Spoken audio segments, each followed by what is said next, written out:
Down in front, please. Okay. Not only taking care of everybody else, but take care of yourself, family, friends, fear, anxiety. So many of you have had to face. And here we are, the remarkable faces of resilience. And so I'm honored to be here with the President of the United States, who has honored us with his presence, to talk about the challenges we face this year. Mr. President, 2.2 million acres so far this year, 7,400 active large fires that we've had to suppress. We currently are challenged with 15 large fires, and of course 2 iconic fires, the Culver Fire, just back in South Lake Tahoe, and of course the Dixie Fire, which is one of the largest, second largest this year. Our chief quarters here, of course, the head of the U.S. Forest Service is here, all personnel representing diversity, law enforcement, first responders across the spectrum, federal, state, local, unmatched group. I would argue humbly anywhere else in the country. But we've needed each and every one of them during this trying fire season. And just end on this, Mr. President. This fire season is just getting going. I'll remind you, we lost paradise in 2018, second week of November. 2017, we had one of the largest wildfires in history in December. We are barely out of August, the first few weeks now of September. So we're really humbled and gratified by your support and leadership. And we welcome you here at OES. Well, you all are the best. That's not hyperbole. No, used to always, as the governor probably heard from the United States senators here, I always got kidded when I was a senator all those years because I'd always quote Irish poets. And they thought I did it because I was Irish. I did it because of the best poets in the world. But there's a famous line, poem written by James Heaney. He said, "All's changed, changed utterly. Terrible beauty's been born." By the way, you don't have to stand for me. And the truth is, all has changed. It's changed in a way that it's never going to go back to what it was 10, 15 years ago. It's simply not the case. When I became president, I committed I'd rejoin an outfit I helped put together, that is the Paris Accord. And things have changed so significantly. I need not just like preaching to the choir, as they say around Trump. And you all understand it. The idea we're going to go back to a circumstance where we're going to be able to be in a situation like it was in 1960, 70, or 80, just not going to be the case. But we can't afford to let anything slip further. We can't allow that to happen. All the data, and some of you are genuine experts here, all the data shows that to get it to stay below 1.5 degrees centigrade, we have to act more rapidly and more firmly and more broadly than today. It really is a matter of what the world's going to look like. Not a joke. Not a joke. Gov, I doubt whether you or I would have ever believed that more people died in New York City and Queens from flooding than in a hurricane in Louisiana when I was down there with the Gov with 178-mile-an-hour wind. More people died. They had flood stages that were up to 20 feet. People dying in basements because they were overflown. And they had tornadoes that headed to the basement. And how many people got killed because they couldn't get out? And folks, there's so much we can do. We can do. And I think even some of my more conservative, I don't want to be flippant, some of my less believing friends in this notion of global warming are all of a sudden having an altar call, as they say in the southern part of Delaware. They're seeing the Lord because they better see it quickly. We've got to change. And we got to just build back. We've got to build back better than before. I notice everyone around the world is using that expression now. But it's literal. We're the only country in the world that has gone through crises throughout its career, through our history, and we've come out stronger than when we went in. We've got to do that now. We have a chance to build back in a way that not only gets us back to where we were yesterday, It gets us to a place where we are going to be able to sustain that position. For example, we got bipartisan support. I know I get criticized for trying to get bipartisan support, but we got it for the legislation I wrote relating to the whole idea of infrastructure. It's real. And what I couldn't get done in terms of climate there, I was able to put in a thing called the Recovery Act, the Build Back Better portion of it. Whether that passes or not, exactly how much, I don't know, but we're going to get it passed. And it has money in there for resilience. For example, it costs $2,500 an acre for you guys to make sure that you clear forest floors. Well, guess what? Why can't we have a civilian climate corps made up of thousands of kids, young people who are looking for jobs, getting out and being trained to do it, to build back better? Everybody knows if we have resilience, how many times, Governor, you had to shut down electric transmission because of the wires coming down from the forest? Well, we all know if we had extensive battery technology and storage, it'd be a different world. We all know that if we invested in being able to run power lines underground, it costs a hell of a lot more money. But if we made the investment, for every dollar we invest now, we save $6. That's not hyperbole. That is not hyperbole. We spent over $97 billion because of climate change. And we're sitting with our thumb in her, except here. You've been fighting like hell. You've been moving in a way that few states have done. And you know, the total loss, Gov, I think of it in terms of back east, the total loss of fires this past year are larger than the entire state of New Jersey in terms of size. The entire state. Y'all may smile about that, but New Jersey's a big state, man. And it's critically important. That's how much has been lost. And by the way, the smoke from these fires ends up in New York, New Hampshire, ends up, people not only worry, and you have to do it all. Thank God you got a governor who understands there is a COVID crisis, that everybody should be vaccinated. Because guess what? Parents are not only worried now about whether their kids are going to get COVID, the Delta variant, they're worried about whether they can breathe the air. So there's so much we can do. I really mean it from the bottom of my heart. There's so much we can do. It's within our power to do it. Let's not lose this advantage. I was just in a neighboring state called Idaho.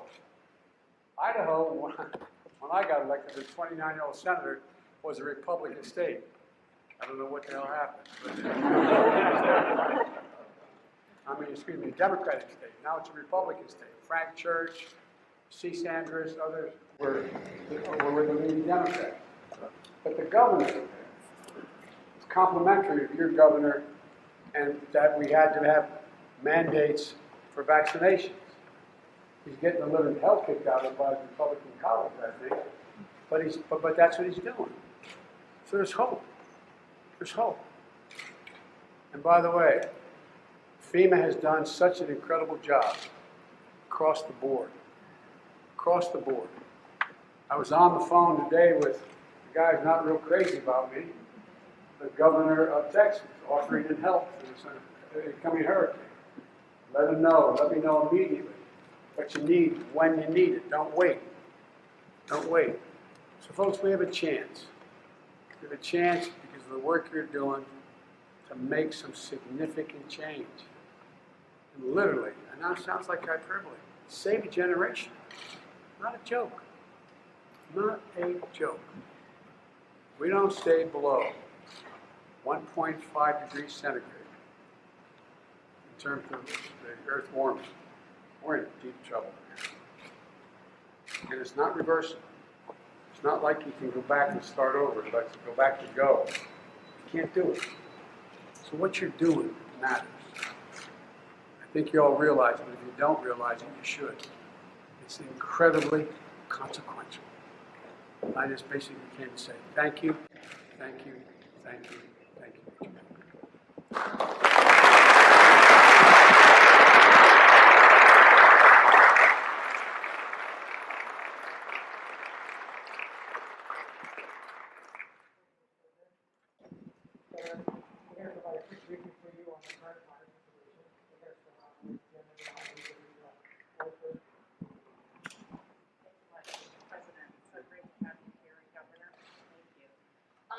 showing you a map right now of the Caldor Fire.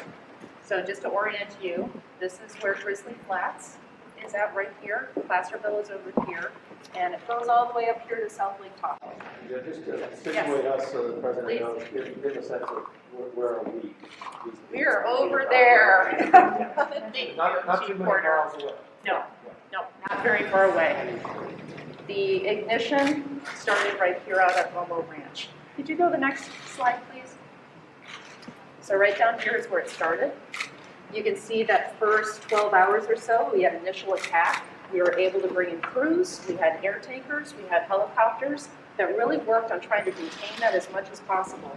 But the exceptional drought that we're in, the fuels that we have out there, it caused it to go north. And actually it wasn't super wind driven at this time, this was fuels driven. So we have heavy fuels on the landscape in this area. And you can see this is progression of the movement of the fire through time. So right up in here is the Grizzly Flats area, got caught in that first day or two.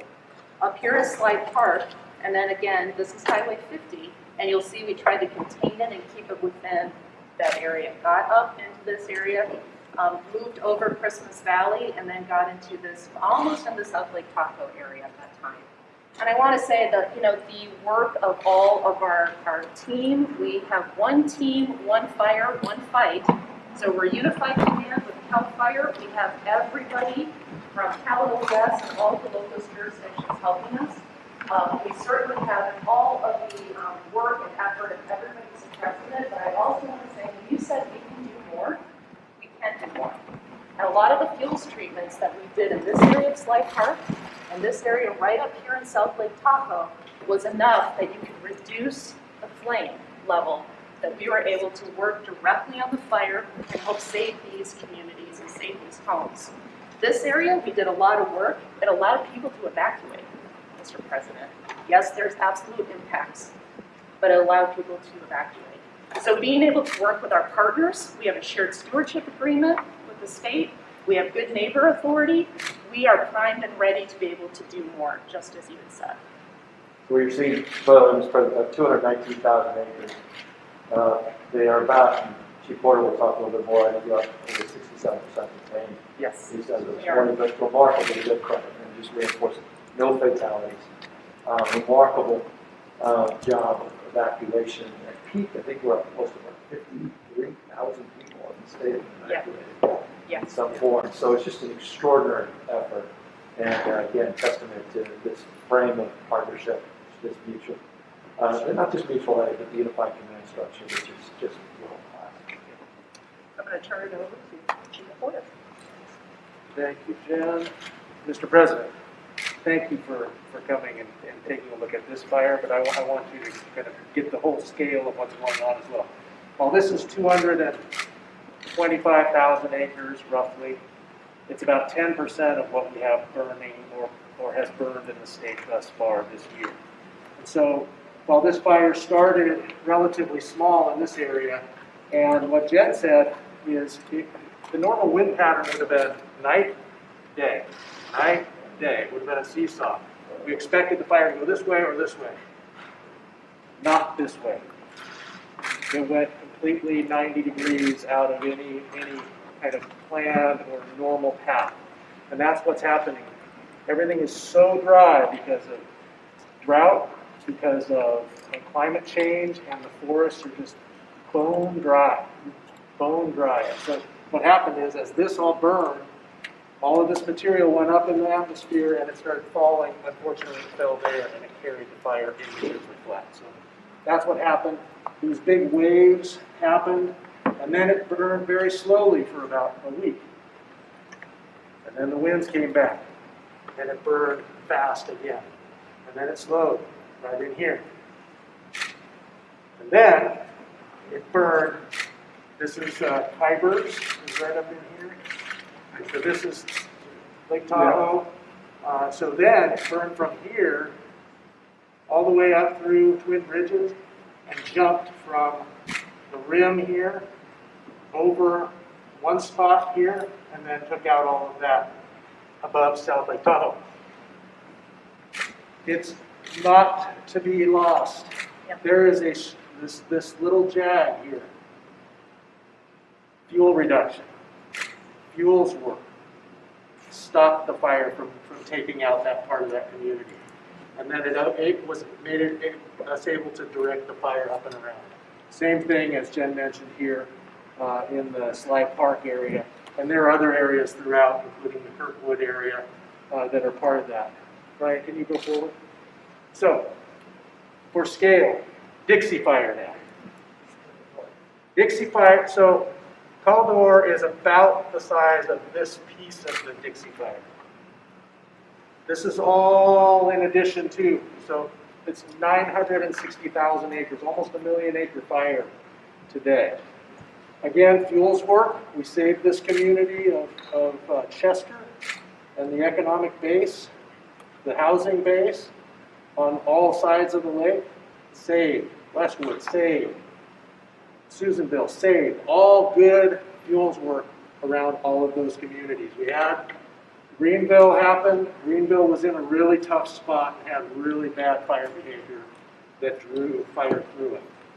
But these two fires are the first two fires that we have in recorded history that burn from its starting point on the west side of the mountains. The mountain range is about the center here, all the way to the east side to the desert, basically, the high desert.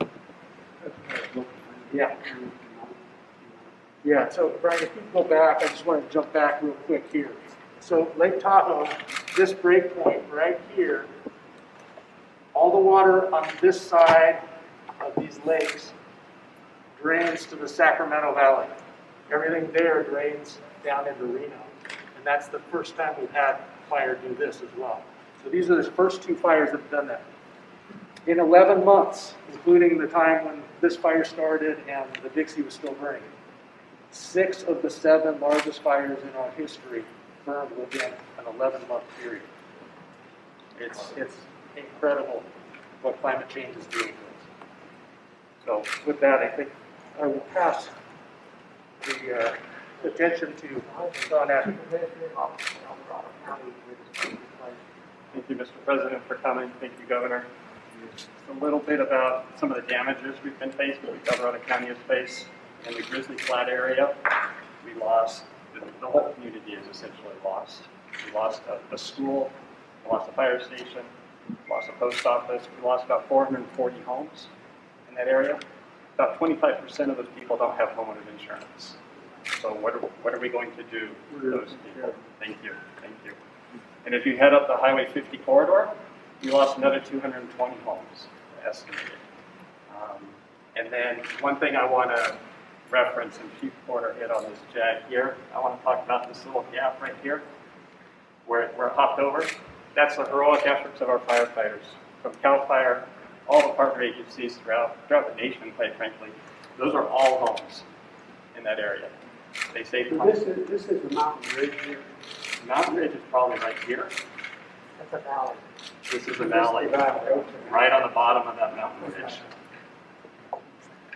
Hundreds of homes right there in Christmas Valley that were all safe. We didn't lose one structure in that area because of the efforts of our firefighters and the heroes they are.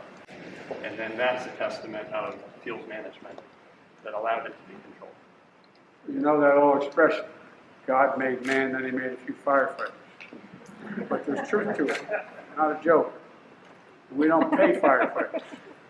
And the federal firefighters are going to get a significant raise. I was able to, by executive order, on the federal side, raise the salary to a minimum $15 an hour, which is way below in the benefits. But folks, too many of you, too many of the firefighters you're working with are trying to figure out how to save their homes, number one, and number two, how to, even if they're not in harm's way, be able to pay for the mortgage, be able to pay for what they're doing. We owe them.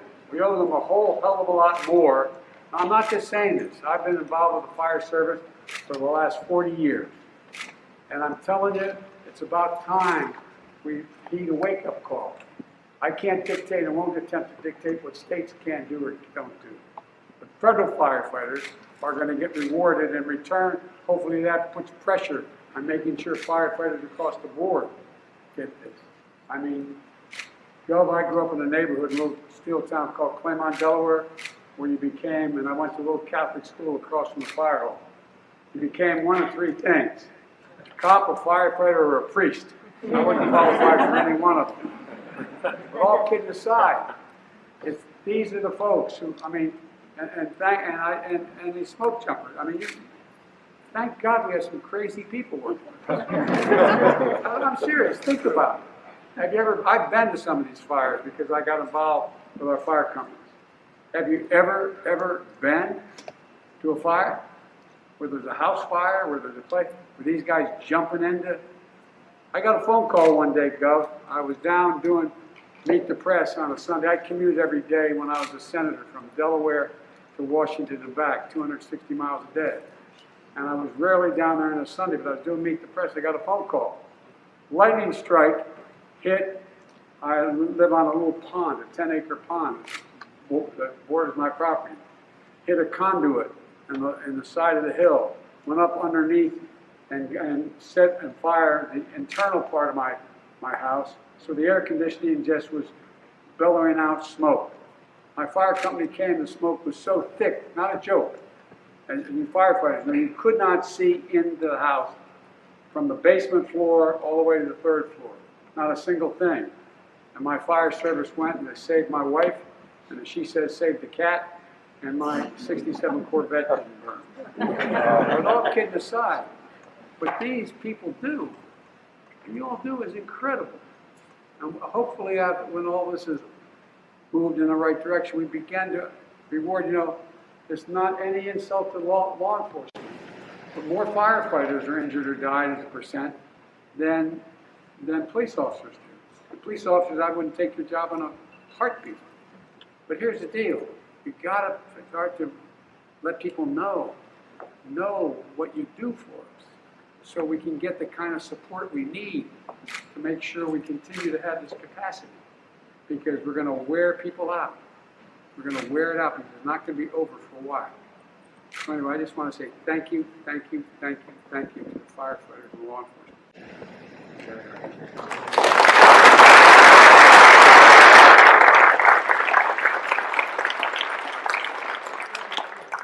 Wrap up this briefing by just saying that this whole context of climate change is really having an impact to a state like California. Since 2015, we've had back-to-back wildfires. We're talking about wildfires like this that have taken out whole communities. In 2017 to 2020 alone, we lost 50,000 homes by the wildfire in the state. That's in a state that's got a less than 2% vacancy rate. These are rural communities as a whole. These are people who live in these communities. It's an equity issue. They don't have the services. We lost the town of Paradise in 2018. And on this fire, we lost two towns, the town of Grizzly Flats and the town of Greenville. These are towns that you lost the store, you lost the hospital, you lost the fire station, the school, the whole 9 yards. And this is why the whole issue of pre-disaster mitigation and the efforts that the governor has raised here and has us working on. I know you're interested in supporting through grants and other kinds of things, but also through the disaster assistance. The disaster assistance you provided for the Dixie fire and the river fire, that was fantastic, and now the Cowboy fire. And to work through the individual assistance and help those people who are uninsured and underinsured. The people who live in these small rural communities are typically seniors. They're underserved as a whole, and so we can't let them sort of hang out there. So we appreciate all the work that you've done with that, and we're going to continue to work on all the hazard mitigation efforts to do the field treatment and get part in our community. Well, Gov, there's a lot that we can do, and it starts off being a federal responsibility, in my view. And but there's an awful lot that has to be done, and it can be done. And you're going to hear people say, Biden's proposing all these big projects, and the Build Back Better is going to cost all that money. Let's assume they do pass my $3.5 trillion proposal to Build Back Better, which is $300 billion for fire mitigation, a whole range of things. Okay? That's over 10 years. Over 10 years. And it's expected that the economy will grow, the GDP of the economy over the next 10 years will be $299 trillion. It'll be less than 0.5% of the entire GDP, and we pay for it. For all this malarkey, we have no problem coming up with $2 trillion in tax cuts for people who don't need them. But I'm serious. So we can't afford not to do it, but we can afford to do it. And the last thing I want to leave you with, these are jobs, good jobs. When you think climate change, think of jobs. These are good paying jobs that aren't going to be $7 an hour or $9 an hour or 10 or even 15. They're going to be jobs that are going to provide prevailing wage because so much has to be built in terms of bridges and homes. I mean, there's a lot we can do. So please don't lose faith. Don't lose faith.